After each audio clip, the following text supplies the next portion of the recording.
లేపాక్షిలో ఉన్న శ్రీ వీరభద్రస్వామి వారి ఆలయం పురాతనమైనది.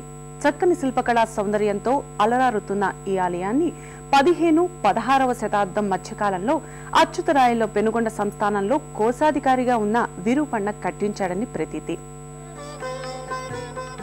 రెండవ ప్రాకారంలోనికి వెళితే అద్భుత శిల్పాలు దర్శనమిస్తాయి.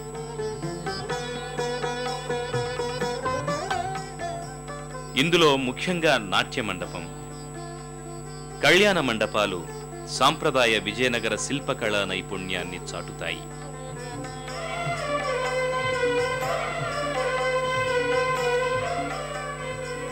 ఈ నాట్య మండపాన్ని 70 స్తంభాలతో నిర్మించారు.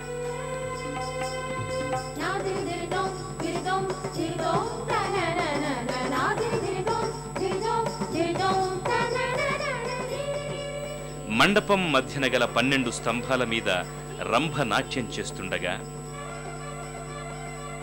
దత్తాత్రేయుడు, నటరాజు, చంద్రుడు, శివుడు, పార్వతి, సూర్యుడు, తుంబురుడు, రిటేశ్వరుడు, నంది, బ్రహ్మ, సనాతనాది విద్వాంసులు వివిధ సంగీత వాయిద్యాలతో నిల్చున్నట్లు దర్శనమిస్తారు.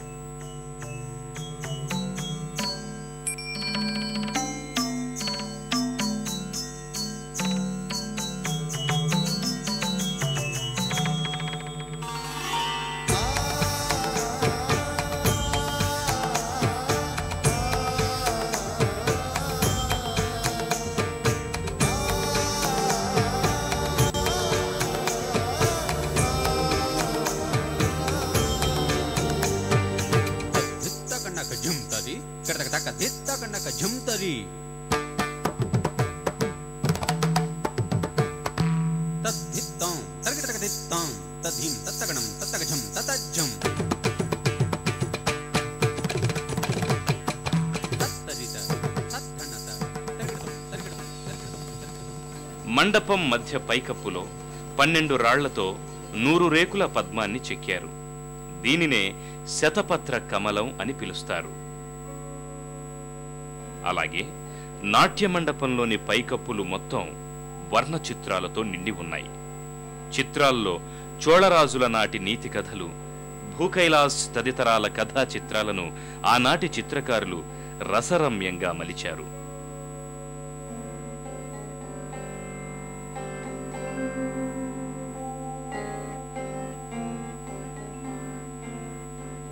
రామాయణ, భారత, భాగవత పురాణాలలోని కథాంశాలు, కిరాతార్జున, గిరిజా కళ్యాణ వృత్తాంశాలు ఈ చిత్రంలో భక్తులకు దర్శనమిస్తాయి.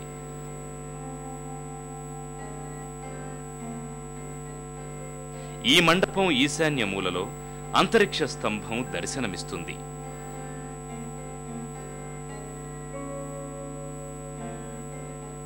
గాలిలో వేలాడుతున్నట్లు ఈ స్తంభం దేవాలయానికొచ్చే భక్తుల్ని విశేషంగా ఆకర్షిస్తుంది.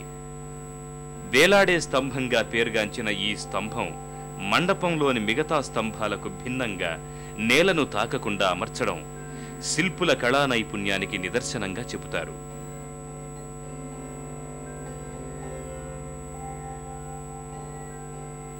ఇక్కడున్న ప్రతి స్తంభంలోని శిల్పాలు ఆనాటి సామాజిక జీవనానికి అద్దం పడతాయి.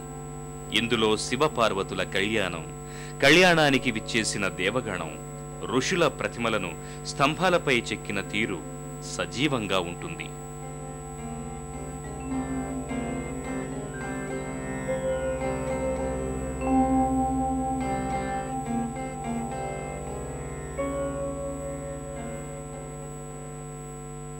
లేపాక్షిలో ఉన్న శ్రీ వీరభద్రస్వామి వారి ఆలయ నిర్మాణం జరగకముందు ఈ క్షేత్రం కూర్మశైలం అనే పేరుగల ఒక కొండగా ఉండేది.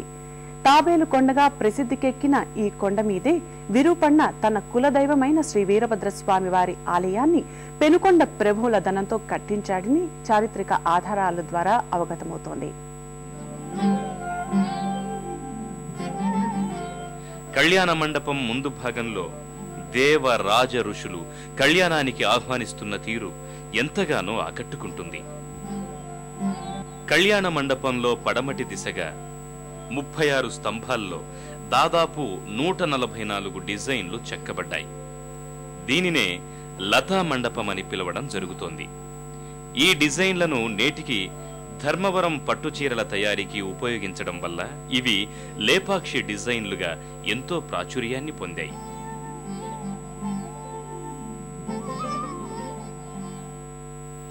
ఈ దేవాలయంలో ఒక పెద్ద బండ మీద 7 తలల నాగలింగం కనిపిస్తుంది. 3 చుట్టలతో 7 పడగలతో దర్శనమిస్తుంది. ఇక్కడ ఈ శిలకు సంబంధించిన ఓ పురాణ గాథ ఒకటి ప్రచారంలో ఉంది. నాగలింగానికి ఎదురుగా ఆనాటి శిల్పులకు వంట చేయడానికి ఒక వంటశాలను నిర్మించారని చెబుతారు. ఒకరోజు ప్రధాన శిల్పులు తన తల్లి దగ్గరికి భోజనాలు చేయడానికి వచ్చారట. అయితే వారి తల్లి వంటను అప్పటికి పూర్తి చేయకపోవడంతో సమయం వృధా చేయకూడదని భావించి పెద్ద రాతిని నాగేంద్రుని విగ్రహంగా వంట పూర్తయ్యే లోపల మలిచారని చెబుతారు. రావణ దర్ప వినాశకలింగం తత్ప్రణమామి. ఇదే ప్రాకారంలో యాత్రికుల విడది కోసం ఏర్పాటు చేసిన ప్రత్యేక మంటపాలున్నాయి.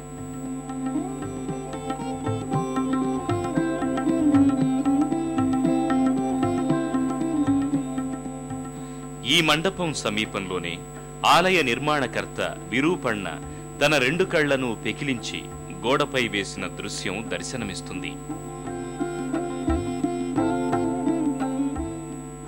ఇక్కడ ఈ క్షేత్రంలో శ్రీ వీరభద్రస్వామి వారి ఆలయ నిర్మాణం వెనుక ఓ చారిత్రక గాథ ఒకటి ప్రచారంలో ఉంది. విజయనగర ప్రభువైన అచ్యుతరాయలు పెనుగొండ ఆస్థానంలో విరూపణ్ణ కోశాధికారిగా విధులు నిర్వహించేవాడట. విరూపణ్ణ శ్రీ వీరభద్రస్వామి భక్తుడు. తన స్వామిని రాజ్యంలోని ప్రజలు సదా దర్శించుకోవాలన్న సదుద్దేశంతో విరూపణ్ణ రాయలవారి రాజ్యధనాన్ని వినియోగించి ఆలయ నిర్మాణాన్ని ప్రారంభించాడట. అయితే రాజ్యధనాన్ని తన స్వార్థ ప్రయోజనాలకు విరూపణ్ణ వినియోగిస్తున్నాడని విరూపణ్ణ శత్రువులు రాయలవారికి చేరవేశారట. దాంతో ఆగ్రహించిన రాయలవారు విరూపణ్ణ కళ్ళు పీకించమని హుకుం జారీ చేశారట. ఈ విషయం తెలుసుకున్న విరూపణ్ణ తానేమీ తప్పు చేయలేదని, తానే తన స్వామికి తన కళ్ళు అర్పిస్తానని చెప్పి తన కళ్ళు పెకిలించుకుని ఆలయ ప్రాకారాల మీద వేశాడట. విరూపణ్ణ రాజభక్తిని అనంతరం రాయలవారు తెలుసుకుని పశ్చాత్తాపడ్డారట. విరూపణ్ణ భక్తికి మెచ్చుకున్న శ్రీ వీరభద్ర స్వామి ఆ అచంచల భక్తుని భక్తికి మెచ్చి శివ కైవల్య ప్రాప్తిని కలిగించాడని ప్రతీతి. గర్భాలయంలోకి చేరుకున్న భక్తులు శ్రీ వీరభద్ర స్వామి వారి దివ్య మంగళ రూపాన్ని భక్తి శ్రద్ధలతో దర్శించుకుంటారు. గర్భాలయమంతా కూడా సుందర మనోహర శిల్పరాజాలతో భక్తులకు కనువిందు చేస్తుంది. గర్భగుడి పైకప్పులో భక్తులకు 24 అడుగుల పొడవు 14 అడుగుల వెడల్పుతో వీరభద్రస్వామి చిత్రం దర్శనమిస్తుంది. ఈ వర్ణ చిత్రం భారతదేశంలోకెల్లా పెద్ద చిత్రంగా పేర్గాంచింది.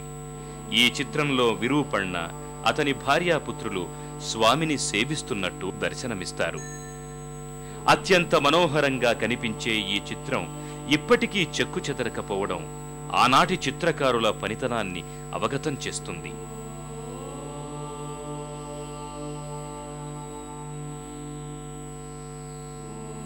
అనంతరం గర్భాలయంలో కొలువైన వీరభద్రస్వామి వారి దివ్యమంగళ రూపాన్ని భక్తితో దర్శించుకుని అలౌకికమైన ఆనందాన్ని పొందుతూ తండ్రి వీరభద్ర, మా పూజలందుకొని మమ్మనుగ్రహించు స్వామి అంటూ భక్తితో ప్రణమిల్లుతారు.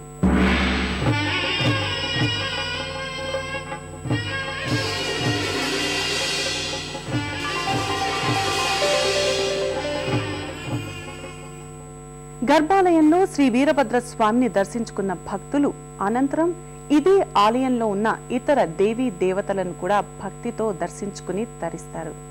ఇక్కడే నవగ్రహ మండపం దర్శనమిస్తుంది. నవగ్రహాది దేవతలను స్తుతిస్తూ భక్తులు ఇక్కడ ప్రదక్షిణాలు చేస్తారు.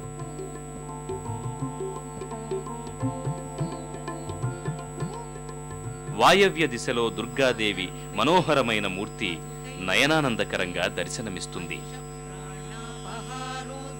కరుణామయి అయిన ఆ తల్లి మహిషాసుర మర్దిని అవతారంలో మనోహరంగా దర్శనమిచ్చి భక్తులలో భక్తిభావాన్ని పెంచుతుంది. नित्ये निशुम्भावहे निःशेषीकृत रक्तबीजतनुजे नित्ये निशुम्भावहे शुम्भध्वंसिनि संहराशु दुरितं दुर्गे नमस्ते अम्बिके शुम्भध्वंसिनि संहराशु दुरितं दुर्गे नमस्ते अम्बिके। ఇదే ప్రాంగణంలో ఓ పక్క విద్యా గణపతి దర్శనమిస్తారు. ఇక్కడ ఉన్న విద్యా గణపతి మూర్తి త్రేతాయుగానికి సంబంధించినదని భక్తులు చెబుతారు.